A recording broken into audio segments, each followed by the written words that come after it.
ನಮಸ್ತೆ ಸ್ನೇಹಿತರೆ, ಇವತ್ತು ನಾವು ಪ್ರಥಮ BA ಸಮಾಜಶಾಸ್ತ್ರದ ಭೂಮಿಕೆಯಲ್ಲಿ ಪ್ರಶ್ನೆ ಪತ್ರಿಕೆಯ ಜೊತೆಗೆ ಹಳೆಯ ಪ್ರಶ್ನೆ ಪತ್ರಿಕೆ ಮತ್ತು ಉತ್ತರದ ಜೊತೆಗೆ ನಾವು ಪರೀಕ್ಷೆ ಅಭ್ಯಾಸವನ್ನು ಮಾಡುವ. ಮೊದಲಿಗೆ 5 ಅಂಕದ ಪ್ರಶ್ನೆ, ವಿಭಾಗ ಎಯಲ್ಲಿ ಬರುವಂಥದ್ದು ಎಲ್ಲ 5 ಅಂಕದ ಪ್ರಶ್ನೆಗಳಾಗಿದೆ. ಇಲ್ಲಿ ಬಂದಿರುವಂತಹ ಪ್ರಶ್ನೆ, ಸಮಾಜಶಾಸ್ತ್ರ ಎಂದರೇನು, ಅಗಸ್ಟ್ ಕಾಮ್ಟರವರ 3 ಹಂತಗಳ ಸೂತ್ರಗಳ ಕುರಿತು ಟಿಪ್ಪಣಿ ಬರೆಯಿರಿ, ವಿಜ್ಞಾನವೆಂದರೇನು, ಸಮಾಜವನ್ನು ವ್ಯಾಖ್ಯಾನಿಸಿ, ಸಾಮಾಜಿಕ ಗುಂಪುಗಳ ಪ್ರಕಾರಗಳಾವು, ಸಾಮಾಜಿಕ ಸ್ತರವಿನ್ಯಾಸದ ಕಾರ್ಯಗಳ ಬಗ್ಗೆ ಕೇಳಿದ್ದಾರೆ. ಇವಿಷ್ಟು 5 ಅಂಕದ ಪ್ರಶ್ನೆಗಳು. ಮೊದಲಿಗೆ ನಾವು ಸಮಾಜಶಾಸ್ತ್ರ ಎಂದರೇನು ಅಂತ ಕೇಳಿದ್ದಾರೆ. ನಾವೇನು ಬರೀಬೇಕು, ಎಲ್ಲವನ್ನು ಕೂಡ ಜೊತೆಯಾಗಿ ಇದರಲ್ಲಿ ವಿವರಿಸಬೇಕು. ಸಮಾಜಶಾಸ್ತ್ರದ ಬಗ್ಗೆ ಒಟ್ಟಾರೆ ಅಂದರೆ ನಿಮಗೆ ಗೊತ್ತಿರುವಂಥ ಎಲ್ಲ ಪಾಯಿಂಟ್ಸ್ಗಳನ್ನು ಇದರಲ್ಲಿ ಹಾಕಬಹುದು. ಮೊದಲಿಗೆ ಸಮಾಜಶಾಸ್ತ್ರದ ಅರ್ಥ, ಸಮಾಜಶಾಸ್ತ್ರದ ವ್ಯಾಖ್ಯೆಗಳನ್ನು ಬರೆದು ನಂತರ ಸಮಾಜಶಾಸ್ತ್ರವು ನೀವು ತಿಳ್ಕೊಂಡಿರುವಂಥ ಸಮಾಜಶಾಸ್ತ್ರ ಇರ್ಬೋದು, ನೀವು ಸಮಾಜಶಾಸ್ತ್ರದ ಬಗ್ಗೆ ಏನೆಲ್ಲ ತಿಳ್ಕೊಂಡಿದ್ದೀರಾ ಅದನ್ನೆಲ್ಲವನ್ನು ಕೂಡ ನೀವು ಸಮಾಜಶಾಸ್ತ್ರದಲ್ಲಿ ಹಾಕಬೇಕು.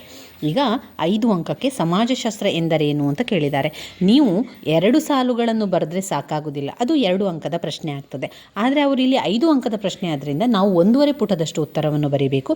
ಸಮಾಜಶಾಸ್ತ್ರ ಎಂದರೇನು ಅಂತ ಬಂದಾಗ ಸಮಾಜಶಾಸ್ತ್ರದ ಅರ್ಥ, ಸಮಾಜಶಾಸ್ತ್ರದ ವ್ಯಾಪ್ತಿ, ಸ್ವಲ್ಪ ಸಮಾಜಶಾಸ್ತ್ರದ ವ್ಯಾಪ್ತಿ, ಸ್ವಲ್ಪ ಸಮಾಜಶಾಸ್ತ್ರದ ವಸ್ತು ವಿಷಯ, ಸ್ವಲ್ಪ ಸಮಾಜಶಾಸ್ತ್ರದ ಪ್ರಾಮುಖ್ಯತೆ. ಅದರ ಪಾಯಿಂಟ್ಸನ್ನು ಅಷ್ಟೇ ಬರೆದ್ರೆ ಸಾಕು, ವಿವರಣೆ ಏನೂ ಬೇಡ.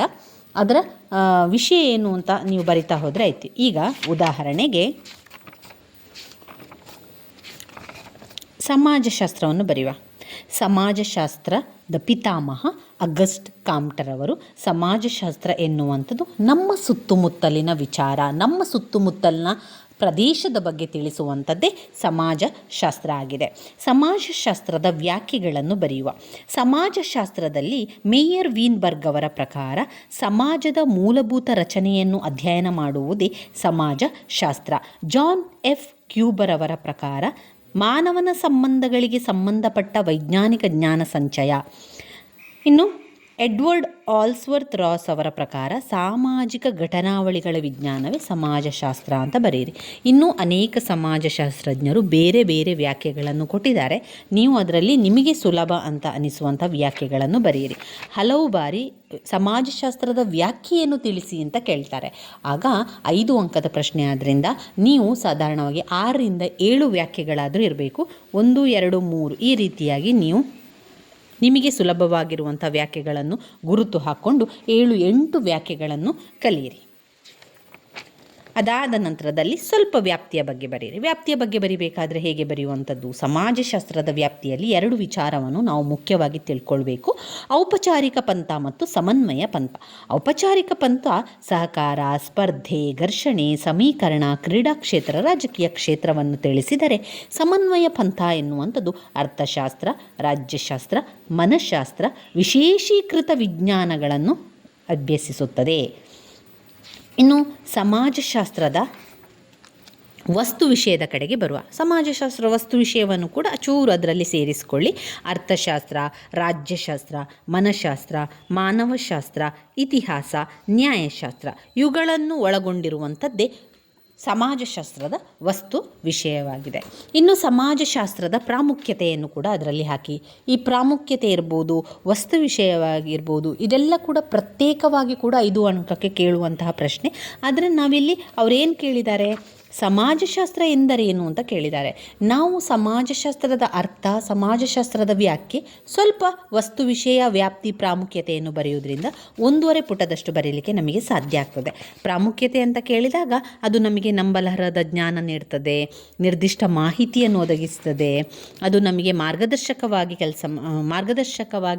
ನಮಗೆ ಮಾಹಿತಿಯನ್ನು ಕೊಡ್ತದೆ, ಭೌತಿಕ ಸಾಧನಗಳಾಗಿ ಇದೆ. ಆಮೇಲೆ ಸ್ವಜ್ಞಾನವನ್ನು ಹೆಚ್ಚಿಸ್ತದೆ, ಸಹಿಷ್ಣುತೆಯ ಮನೋಭಾವನೆಯನ್ನು ವೃದ್ಧಿಸ್ತದೆ ಅಂತ ಬರೀರಿ. ಅದು ಪ್ರಾಯೋಗಿಕ ಮೌಲ್ಯ ಆಗಿದೆ ಎನ್ನುವಂಥದ್ದು. ಇವಿಷ್ಟನ್ನು ಅದರಲ್ಲಿ ಬರೆದರೆ ಆಯಿತು. ಇನ್ನು ಮುಂದಿನ ಪ್ರಶ್ನೆ, ಅಗಸ್ಟ್ ಕಾಮ್ಟರವರ 3 ಹಂತಗಳ ಸೂತ್ರದ ಕುರಿತು ಟಿಪ್ಪಣಿ ಬರೆಯಿರಿ ಅಂತ ಕೇಳಿದ್ದಾರೆ. ಅಗಸ್ಟ್ ಕಾಮ್ಟರವರ ವಿಚಾರ ಸಿದ್ಧಾಂತ ಎಲ್ಲಿದೆ? ಮೂಲ ಪುರುಷರ ಜಾಗದಲ್ಲಿದೆ, ಅಂದರೆ ಘಟಕ 3ರಲ್ಲಿದೆ. ಪುಟ ಸಂಖ್ಯೆ 40 ತೆಗೆಯಿರಿ. ಪುಟ ಸಂಖ್ಯೆ 40ರಲ್ಲಿ ನಾವು ಮೂಲ ಪುರುಷರ ಬಗ್ಗೆ ಎಲ್ಲ ಕೊಟ್ಟಿದ್ದಾರೆ. ಪುಟ ಸಂಖ್ಯೆ 42ರಲ್ಲಿ ಅಗಸ್ಟ್ ಕಾಮ್ಟರ್ ಅವರ ಬಗ್ಗೆ ಬರೆದಿದ್ದಾರೆ. ಮೊದಲಿಗೆ ಅಗಸ್ಟ್ ಕಾಮ್ಟರ್ ಅವರು ಫ್ರಾನ್ಸಿನ ಸಮಾಜಶಾಸ್ತ್ರಜ್ಞರು. ಅಗಸ್ಟ್ ಕಾಮ್ಟರ್ ಅವರು ಸಮಾಜಶಾಸ್ತ್ರದ ಪಿತಾಮಹರಾಗಿದ್ದಾರೆ. ಇವರು ಮುಖ್ಯವಾಗಿ 2 ಕ್ರಾಂತಿಯನ್ನು ಕಣ್ಣಾರೆ ಕಂಡವರು, ಫ್ರಾನ್ಸಿನ ಕ್ರಾಂತಿ ಮತ್ತು ಕೈಗಾರಿಕಾ ಕ್ರಾಂತಿ. ಫ್ರಾನ್ಸಿನ ಕ್ರಾಂತಿಯಲ್ಲಿ ಅವರು ಏನು ವಿಚಾರ ತಿಳ್ಕೊಂಡ್ರು ಅಂತ ಹೇಳಿದರೆ, ಫ್ರಾನ್ಸಿನ ಸಾಂಪ್ರದಾಯಿಕ ಸಮಾಜದ ವಿನಾಶವನ್ನು, ಪ್ರಜಾಪ್ರಭುತ್ವದ ಸಮಾಜದ ಸ್ಥಾಪನೆಯನ್ನು ಒಂದು ಕ್ರಾಂತಿ ಸೃಷ್ಟಿಸಿದರೆ, ಇನ್ನೊಂದು ಜನಜೀವನದಲ್ಲಿ ಬದಲಾವಣೆಯಾದಂತಹ ಕಾಲ. ಫ್ರಾನ್ಸಿನ ಕ್ರಾಂತಿಯು ಸಮುದಾಯದ ನೈತಿಕ ಸೌಧ ಶಿಥಿಲ ಆಯಿತು. ಕೈಗಾರಿಕಾ ಕ್ರಾಂತಿಯು ಪರಾಕಾಷ್ಠೆಯ ಬಡತನ ಉಂಟಾಯಿತು, ನಗರದ ಕೊಳಗೇರಿ ಉಂಟಾಯಿತು, ಶೋಷಿತ ಬಂಡವಾಳ ಶಾಹಿ ವರ್ಗ ಉಗಮವಾಯಿತು. ಇದು 2 ಕ್ರಾಂತಿಯಲ್ಲಿ ಅವರು ಕಂಡಿರುವಂತಹ ವಿಚಾರ. ಇನ್ನು 3 ಹಂತಗಳ ನಿಯಮವರು ತಿಳಿಸಿಕೊಟ್ರು. ಒಂದು ಮತಧರ್ಮಶಾಸ್ತ್ರೀಯ ಹಂತ, ಅಮೂರ್ತ ಹಂತ, ವಾಸ್ತವತ ಹಂತ ಎನ್ನುವಂತಹ 3 ಹಂತಗಳನ್ನು ವಿವರಿಸಿದ್ದಾರೆ. ಮೊದಲ ಹಂತ ಮತಧರ್ಮಶಾಸ್ತ್ರೀಯ ಹಂತದಲ್ಲಿ ಅವರು ಹೇಳಿದ್ದಾರೆ, ಮಾನವನ ಮನಸ್ಸು ದೇವರುಗಳು ದೇವತೆಯರುಗಳ ಚಿಂತನೆಯಲ್ಲೇ ಇತ್ತು. ಆಗ ಮತಧರ್ಮಶಾಸ್ತ್ರೀಯ ಹಂತದಲ್ಲಿ ಪುರೋಹಿತರು, ಸೈನಿಕರು ಪ್ರಭುತ್ವವನ್ನು ಸಾಧಿಸ್ತಾರೆ. ಇನ್ನು 2ನೆಯ ಹಂತ ಅಮೂರ್ತ ಹಂತ. ಮೊದಲ ಹಂತದಲ್ಲಿ ವಸ್ತುದೇವತಾರಾಧನೆ, ಬಹುದೇವತಾರಾಧನೆ, ಏಕದೇವತಾರಾಧನೆಯನ್ನು ಮಾಡ್ತಾಯಿದ್ರು. ಇನ್ನು 2ನೆಯ ಹಂತ ಅಮೂರ್ತ ಹಂತ. ಅಮೂರ್ತ ಹಂತದಲ್ಲಿ ಮಾನವ ಮನಸ್ಸು ಒಂದು ಅತಿಮಾನುಷ ಶಕ್ತಿಯ ಪರಿಣಾಮದಿಂದ ಎಲ್ಲದರಲ್ಲೂ ದೇವರಿದ್ದಾರೆ ಎಂಬ ಮನಸ್ಥಿತಿ ಅವನಿಗಾಗಿತ್ತು.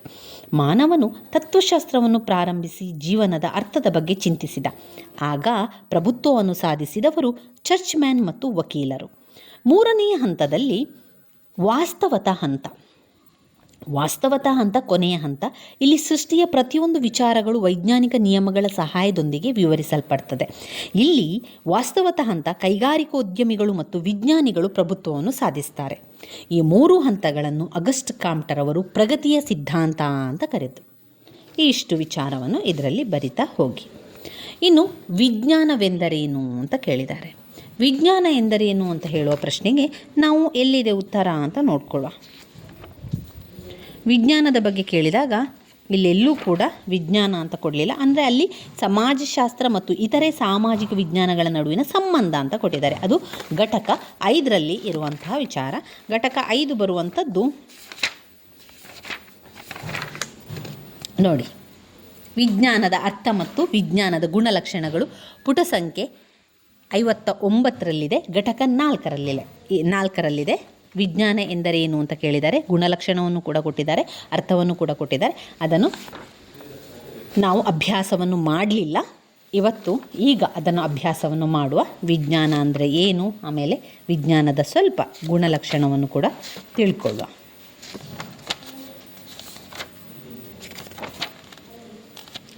ನೋಡಿ, ವಿಜ್ಞಾನ ಎನ್ನುವಂಥದ್ದಕ್ಕೆ ಅರ್ಥ ಇಲ್ಲಿದೆ. ಜ್ಞಾನದ ವ್ಯವಸ್ಥಿತ ಸಂಚಯ ಅಥವಾ ಜ್ಞಾನವನ್ನು ಪಡೆಯುವ ವ್ಯವಸ್ಥಿತವಾದ ವಿಧಾನವನ್ನೇ ವಿಜ್ಞಾನ ಅಂತ ಕರೆಯುವಂಥದ್ದು. ವಿಜ್ಞಾನ ಎಂದರೇನು? ವಿಜ್ಞಾನ ಎಂದರೇನು? ಸಮಾಜಶಾಸ್ತ್ರದ ನಿಜಸ್ವರೂಪವನ್ನು ಸರಿಯಾಗಿ ಅರ್ಥ ಮಾಡಿಕೊಳ್ಳಬೇಕಾದರೆ ವಿಜ್ಞಾನ ಅಂದರೆ ಏನು ಎಂಬುದನ್ನು ಅರಿಯಬೇಕಾದುದು ಅವಶ್ಯಕ. ಮಾನವನ ಇತಿಹಾಸದಲ್ಲಿ ಅನೇಕ ವರ್ಷಗಳವರೆಗೆ ಪಾರಂಪರ್ಯವಾಗಿ ಬಂದ ನಂಬಿಕೆಗಳು, ರೂಢಿಗಳು, ಊಹೆಗಳು ಮಾನವನ ಕ್ರಿಯೆಗಳನ್ನು ನಿರ್ದೇಶಿಸುತ್ತಿದ್ದವು. ಕೇವಲ ಕೆಲವು ಶತಮಾನಗಳಂದೀಚೆಗೆ ಮಾನವರು ಕ್ರಮಬದ್ಧವಾದ ಅವಲೋಕನ ವಿಧಾನದ ಮೂಲಕ ಪ್ರಾಕೃತಿಕ ಜಗತ್ತನ್ನು ಅರಿಯಬೇಕು ಎಂಬ ಪಾಠವನ್ನು ಕಲಿತುಕೊಂಡರು. ವಿಜ್ಞಾನ ಎಂಬ ಪದಕ್ಕೆ ಕೇವಲ ಒಂದೇ ಒಂದು ವ್ಯಾಖ್ಯೆ ಇಲ್ಲ. ಐತಿಹಾಸಿಕವಾಗಿ ನೋಡಿದರೆ ವಿಜ್ಞಾನವೆಂದರೆ ಜ್ಞಾನದ ಯಾವುದಾದರೂ ಶಾಖೆ ಎಂದರ್ಥವಾಗುತ್ತದೆ. ಮಧ್ಯಯುಗದಲ್ಲಿ ಏನು ಹೇಳ್ತಾರೆ ಅದಕ್ಕೆ? ವ್ಯಾಕರಣ, ತರ್ಕಶಾಸ್ತ್ರ, ಅಲಂಕಾರಶಾಸ್ತ್ರ, ಅಂಕಗಣಿತ, ಸಂಗೀತ ಇದೆಲ್ಲ ಕೂಡ 7 ಸಾಂಸ್ಕೃತಿಕ ವಿಜ್ಞಾನಗಳಾಗಿದ್ದವು. ಹಲವರು ವಿಜ್ಞಾನವೆಂದರೆ ಜ್ಞಾನದ ವ್ಯವಸ್ಥಿತ ಸಂಚಯ ಅಥವಾ ಜ್ಞಾನವನ್ನು ಪಡೆಯುವ ವ್ಯವಸ್ಥಿತವಾದ ವಿಧಾನ ಎಂಬುದಾಗಿ ವಿವರಿಸುತ್ತಾರೆ. ಹೀಗೆ ಬೇರೆ ಬೇರೆ ತಜ್ಞರು ಬೇರೆ ಬೇರೆ ವಿಚಾರವನ್ನು ತಿಳಿಸ್ತಾ ಹೋಗ್ತಾರೆ. ಅರಿವಿನ ಒಂದು ವಿಧಾನವಾಗಿದೆ ಎಂದು ಹೇಳಿದವರು ಕ್ಯೂಬರ್ ಅವರು. ಇನ್ನು ಒಟ್ಟಿನಲ್ಲಿ ವಿಜ್ಞಾನವೆಂಬ ಪದವನ್ನು ಎರಡು ವಿಶಿಷ್ಟವಾದ ಆದರೆ ಪರಸ್ಪರ ಸಂಬಂಧಪಟ್ಟ ಕ್ರಮಗಳಲ್ಲಿ ವಿವರಿಸಬಹುದು. ಒಂದು, ವೈಜ್ಞಾನಿಕ ಸಾಮಾನ್ಯೀಕರಣ ಅಥವಾ ನಿಯಮಗಳ ಆಧಾರದ ಮೇಲೆ ಕ್ರಮಗೊಳಿಸಲ್ಪಟ್ಟ ನಂಬಲರ್ಹವಾದ ವಿಜ್ಞಾನದ ಸಂಚಯವೇ ವಿಜ್ಞಾನ. ಈ ಜಗತ್ತಿನ ಬಗ್ಗೆ ಕ್ರಮಬದ್ಧವಾದ ಮತ್ತು ಯಥಾರ್ಥವಾದ ಜ್ಞಾನವನ್ನು ಗಳಿಸಲು ಸಹಾಯಕವಾದ ವಿಧಾನವೇ ವಿಜ್ಞಾನ. ಇನ್ನು ವಿಜ್ಞಾನದ ಗುಣಲಕ್ಷಣಗಳಲ್ಲಿ ನಾವು ನೋಡಿದರೆ ಸ್ವಲ್ಪ ಪಾಯಿಂಟ್ಸ್ಗಳನ್ನು ನೋಡ್ಕೊಳ್ಳೋಣ. ವಿಜ್ಞಾನ ಎನ್ನುವಂಥದ್ದು ಒಂದು ವ್ಯಾಖ್ಯೆ. ವಿಜ್ಞಾನ ಎನ್ನುವಂಥದ್ದು ಒಂದು ವ್ಯವಸ್ಥೆ. ವೈಜ್ಞಾನಿಕ ಜ್ಞಾನವೆಂದರೆ ಅತ್ಯವಶ್ಯಕವಾಗಿ ಅನುಭವಾತ್ಮಕ ಜ್ಞಾನವಾಗಿದೆ. ವಿಷಯಗಳನ್ನು ವಿಮರ್ಶನಾತ್ಮಕವಾಗಿ ಪರಿಶೀಲನೆ ಮಾಡುವುದರ ಆಧಾರದ ಮೇಲೆ ವಿಜ್ಞಾನ ಇದೆ. ಪ್ರಪಂಚದ ಆಗುಹೋಗುಗಳನ್ನು ವಿವರಿಸಿ ವಿಶ್ಲೇಷಿಸಲು ಸಾಮಾನ್ಯ ನಿಯಮಗಳನ್ನು ರೂಪಿಸುವುದು ವಿಜ್ಞಾನದ ಲಕ್ಷಣ. ವೈಚಾರಿಕತೆಗೆ ಹೆಚ್ಚಿನ ಪ್ರಾಮುಖ್ಯವನ್ನು ವಿಜ್ಞಾನ ನೀಡುತ್ತದೆ. ಸ್ವಭಾವದಲ್ಲಿ ವಿಜ್ಞಾನವು ತನ್ನದೇ ಆದ ನಿಯಮ ನಿರೂಪಣೆಯನ್ನು ಮಾರ್ಪಡಿಸಿಕೊಳ್ಳುವಂಥದ್ದಾಗಿದೆ. ಇವಿಷ್ಟು ವಿಜ್ಞಾನದ ಲಕ್ಷಣಗಳಲ್ಲಿ ಬರೆಯಿರಿ. ವಿಜ್ಞಾನ ಎಂದರೇನು ಅಂತ ಕೇಳಿದಾಗ ವಿಜ್ಞಾನದ ಅರ್ಥ ಹಾಗೆಯೇ ವಿಜ್ಞಾನದ ಲಕ್ಷಣಗಳನ್ನು ಅದರಲ್ಲಿ ಹಾಕಿ 1.5 ಪುಟದಷ್ಟು ಆಗುವ ತನಕ ಬರೆಯಿರಿ ಸ್ನೇಹಿತರೆ. ಇನ್ನು ಬರುವಂತಹ ಪ್ರಶ್ನೆ 4ನೇ ಪ್ರಶ್ನೆ, ಸಮಾಜವನ್ನು ವ್ಯಾಖ್ಯಾನಿಸಿ. ಎಲ್ಲಿದೆ ಸಮಾಜವನ್ನು ವ್ಯಾಖ್ಯಾನಿಸಿ ಅಂತ ಕೇಳಿದ್ದಾರೆ. ಸಮಾಜವನ್ನು ವ್ಯಾಖ್ಯಾನಿಸಿ ಅಂತ ಬಂದಾಗ ಸಮಾಜದ ಬಗ್ಗೆ ಎಲ್ಲಿ ಪ್ರಶ್ನೆ ಬಂದಿದೆ?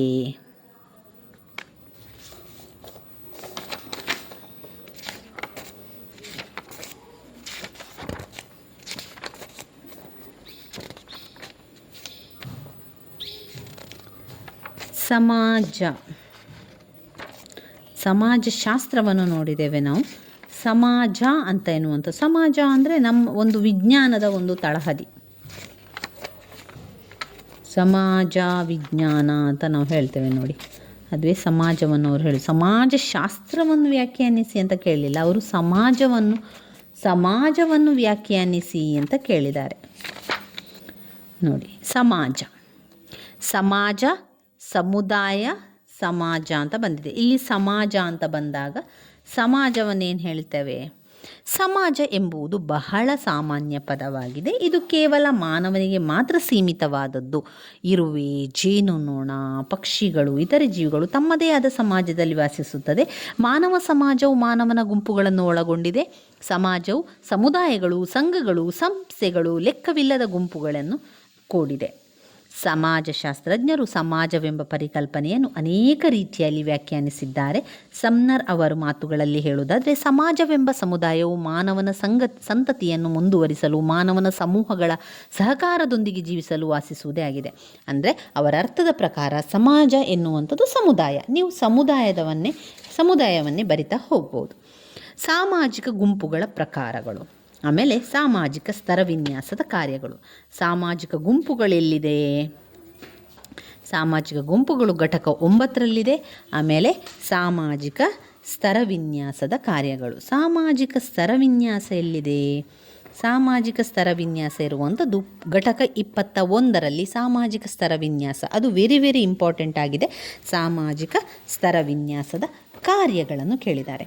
ನಮಗೀಗ ಪುಟ ಸಂಖ್ಯೆ ಸಾಮಾಜಿಕ ಗುಂಪುಗಳ ಪ್ರಕಾರಗಳು 129 ತೆಗೀರಿ.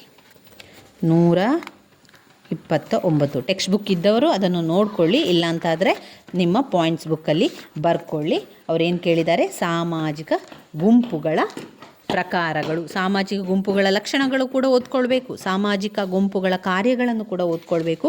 ನಮಗೆ ಬೇಕಾಗಿರುವಂಥದ್ದು ಸಾಮಾಜಿಕ ಗುಂಪುಗಳ ಪ್ರಕಾರಗಳು. ಎಲ್ಲಿದೆ ಸಾಮಾಜಿಕ ಗುಂಪುಗಳ ಪ್ರಕಾರಗಳು?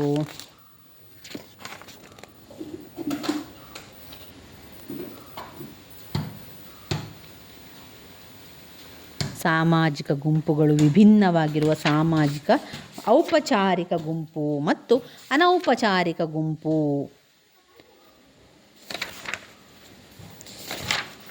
ಇದನ್ನು ನೇರವಾಗಿ ಅವರು ಕೊಡಲಿಲ್ಲ. ನಾವು ಸಾಮಾಜಿಕ ಗುಂಪುಗಳ ವಿಧಗಳು, ಪ್ರಕಾರಗಳು ಮತ್ತು ವಿಧಗಳು ಒಂದೇ ಆಗಿದೆ. ಅದರ ವಿಧಗಳು ಪ್ರಕಾರಗಳು ಅಂತ ಬಂದಾಗ ಸಾಮಾಜಿಕ ಗುಂಪುಗಳಲ್ಲಿ ಪ್ರಾಥಮಿಕ ಗುಂಪು ಹಾಗೆಯೇ ಪ್ರಾಥಮಿಕ ಗುಂಪಿನಲ್ಲಿ ಮತ್ತು ಮಾಧ್ಯಮಿಕ ಗುಂಪು, ಪ್ರಾಥಮಿಕ ಗುಂಪು, ಮಾಧ್ಯಮಿಕ ಗುಂಪು, ಅದರಲ್ಲಿ ಔಪಚಾರಿಕ ಗುಂಪು ಮತ್ತು ಅನೌಪಚಾರಿಕ ಗುಂಪುಗಳಾಗಿ ನಾವು ತಗೊಳ್ಬೇಕು.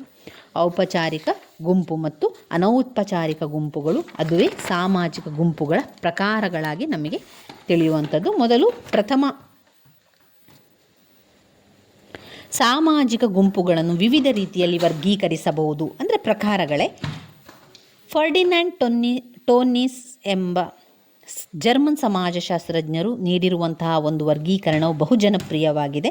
ಅವರು ಏನು ಹೇಳ್ತಾ ಇದ್ದಾರೆ ಅಂತ ಹೇಳಿದರೆ, ಸದಸ್ಯರ ನಡುವಿನ ಸಂಬಂಧದ ಸ್ವರೂಪವನ್ನು ಆಧಾರವಾಗಿಟ್ಟುಕೊಂಡು ಅವರು ವರ್ಗೀಕರಣವನ್ನು ಮಾಡ್ತಾ ಇದ್ದಾರೆ.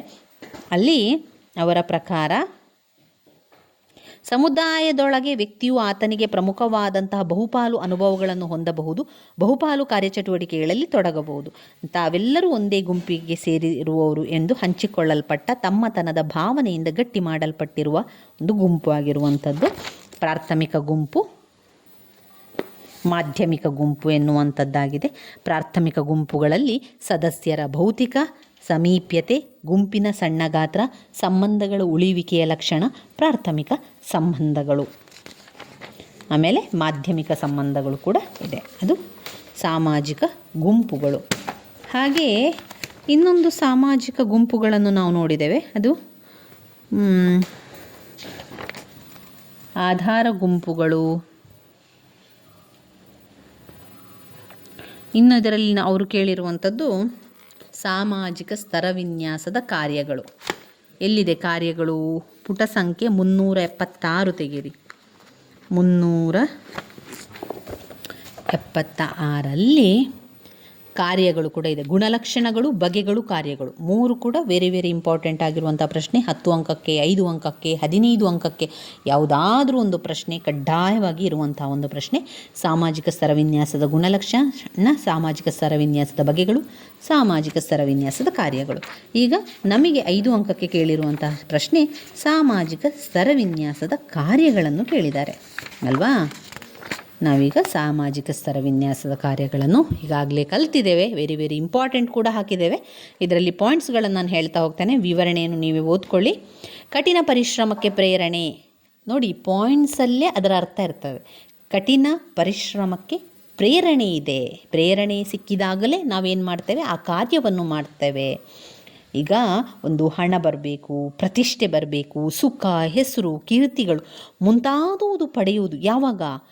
ಕಠಿಣ ಪರಿಶ್ರಮ ಇದ್ದಾಗ ಮಾತ್ರ ನಮ್ಮಿಂದ ಪಡೆಯಲು ಸಾಧ್ಯ. ಆ ಕಠಿಣ ಪರಿಶ್ರಮ ಪಡಬೇಕು ಅಂತಾದರೆ ಅದಕ್ಕೊಂದು ಪ್ರೇರಣೆ ಕೂಡ ನಮಗೆ ಸಿಗಬೇಕು. ಇದು ಸಾಮಾಜಿಕ ಸ್ತರವಿನ್ಯಾಸದ ಕಾರ್ಯ. ಸಾಮಾಜಿಕ ಸ್ತರವಿನ್ಯಾಸ ಏನು ಮಾಡ್ತದೆ? ನಮಗೆ ಪ್ರೇರಣೆಯನ್ನು ಕೊಡ್ತದೆ. ಕಠಿಣ ಪರಿಶ್ರಮ ಮಾಡಬೇಕು ಅಂತ ಅದು ತಿಳಿಸ್ಕೊಡುವಂಥದ್ದು, ಪ್ರೇರಣೆ ಕೊಡುವಂಥದ್ದು ಮಾಡ್ತದೆ. ಈ ರೀತಿಯಾಗಿ ವಿವರಣೆಯನ್ನು ಬರೆದ್ರೆ ಆಯಿತು. ಪಾಯಿಂಟ್ಸ್ ಹೇಳ್ತಾ ಹೋಗ್ತಾನೆ. ಸಾಮಾಜಿಕ ಸ್ತರವಿನ್ಯಾಸದ ಕಾರ್ಯಗಳು: ಕಠಿಣ ಪರಿಶ್ರಮಕ್ಕೆ ಪ್ರೇರಣೆ. 2, ಗಣ್ಯರ ಪರಿಚಲನೆಗೆ ಅವಕಾಶವೀಯುವುದು. 3, ಆರ್ಥಿಕ ಕಾರ್ಯ. 4, ಕೊರತೆ ಇರುವ ಸಾಧನ ಸಂಪತ್ತುಗಳ ದುರ್ವ್ಯಯಕ್ಕೆ ತಡೆ. ಕೊರತೆ ಇರುವ ಸಾಧನ ಸಂಪತ್ತುಗಳ ದುರ್ವ್ಯಯಕ್ಕೆ ತಡೆ. ವೈಯಕ್ತಿಕ ಹಾಗೂ ಗುಂಪು ಸಂಬಂಧಗಳ ಮತ್ತು ಭಾಗವಹಿಸುವಿಕೆಯ ನಿರ್ದೇಶನ ಮತ್ತು ನಿಯಂತ್ರಣ. ಸಾಮಾಜಿಕ ಏಕತೆ ಮತ್ತು ರಚನೆಗೆ ಸ್ತರವಿನ್ಯಾಸದ ಕೊಡುಗೆ. ಸಾಮಾಜಿಕ ಏಕತೆ ಮತ್ತು ರಚನೆಗೆ ಸ್ತರವಿನ್ಯಾಸದ ಕೊಡುಗೆ. ಸರಳೀಕರಣ.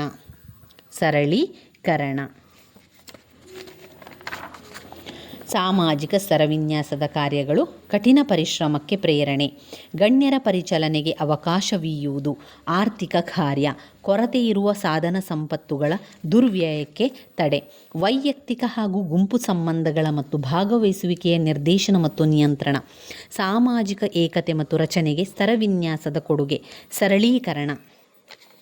ಇವಿಷ್ಟು ಸಾಮಾಜಿಕ ಸ್ತರವಿನ್ಯಾಸದ ಕಾರ್ಯಗಳಲ್ಲಿ ಬರ್ತದೆ ಸ್ನೇಹಿತರೆ. ಇವಿಷ್ಟು 5 ಅಂಕದ ಪ್ರಶ್ನೆಗಳು.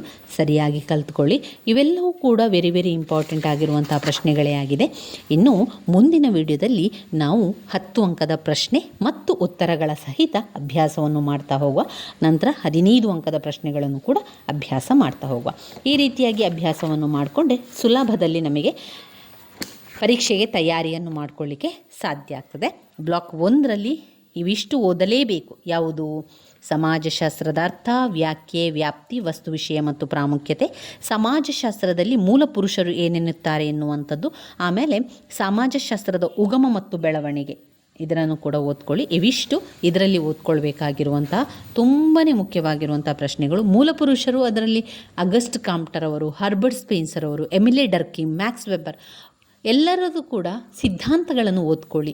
ಅವರು ಯಾವ ವಿಚಾರವನ್ನು ಹೇಳಿದ್ದಾರೆ, ಅವರು ಯಾವ ವಿಚಾರದ ಬಗ್ಗೆ ಹೆಚ್ಚಿಗೆ ಇಂಪಾರ್ಟೆನ್ಸನ್ನು ಕೊಟ್ಟಿದ್ದಾರೆ ಎನ್ನುವಂಥದ್ದು ನೋಡಿಕೊಂಡ್ರೆ ನಂತರ ನಮಗೆ ಬರೀಲಿಕ್ಕಾಗ್ತದೆ. ಯಾವ ಸಿದ್ಧಾಂತದ ಬಗ್ಗೆ ಅವರು ಹೇಳಿದ್ದಾರೆ ಎನ್ನುವಂಥದ್ದು ಪಾಯಿಂಟ್ಸ್ ರೀತಿಯಲ್ಲೇ ಇದೆ. ನಾನು ನಿಮಗೆ ಅದನ್ನು ಈಗಾಗಲೇ ತಿಳಿಸ್ಕೊಟ್ಟಿದ್ದೇನೆ, ಹಳೆಯ ವಿಡಿಯೋದಲ್ಲಿದೆ, ಪ್ಲೇಲಿಸ್ಟಲ್ಲೂ ಕೂಡ ಹಾಕಿದ್ದೇನೆ, ಅದನ್ನು ನೋಡಿಕೊಳ್ಳಿ. ಮೂಲ ಪುರುಷರು ಏನೆನ್ನುತ್ತಾರೆ ಎನ್ನುವಂಥದ್ದನ್ನು ಕೂಡ ಹಾಕಿದ್ದೇನೆ, ಅದನ್ನು ಓದ್ಕೊಳ್ಬೇಕು. ಇದರಲ್ಲಿ ಒಮ್ಮೆ ತಯಾರಿಯನ್ನು ಮಾಡಿಕೊಂಡ್ರೆ ನಿಮಗೆ ಎಲ್ಲವನ್ನು ಕೂಡ ಬರಿತಾ ಹೋಗ್ಬೋದು. ಪಾಯಿಂಟ್ಸನ್ನು ಸರಿಯಾಗಿ ಕಲ್ತ್ಕೊಳ್ಳಿ. ಪಾಯಿಂಟ್ಸನ್ನು ಸರಿಯಾಗಿ ಕಲ್ತ್ಕೊಂಡ್ರೆ ವಿವರಣೆಯನ್ನು ನಿಮಗೆ ಬೇಕಾದ ರೀತಿಯಲ್ಲಿ ವಿವರಿಸ್ತಾ ಹೋಗ್ಬೋದು. ಸ್ನೇಹಿತರೆ, ನನ್ನ ವೀಡಿಯೋಸ್ ಎಲ್ಲ ನಿಮಗೆ ಇಷ್ಟ ಆಗ್ತಾ ಇದ್ದರೆ ಲೈಕ್ ಕೊಡಿ, ಶೇರ್ ಮಾಡಿ, ಸಬ್ಸ್ಕ್ರೈಬ್ ಮಾಡಲಿಕ್ಕೆ ಮರಿಬೇಡಿ. ಧನ್ಯವಾದಗಳು.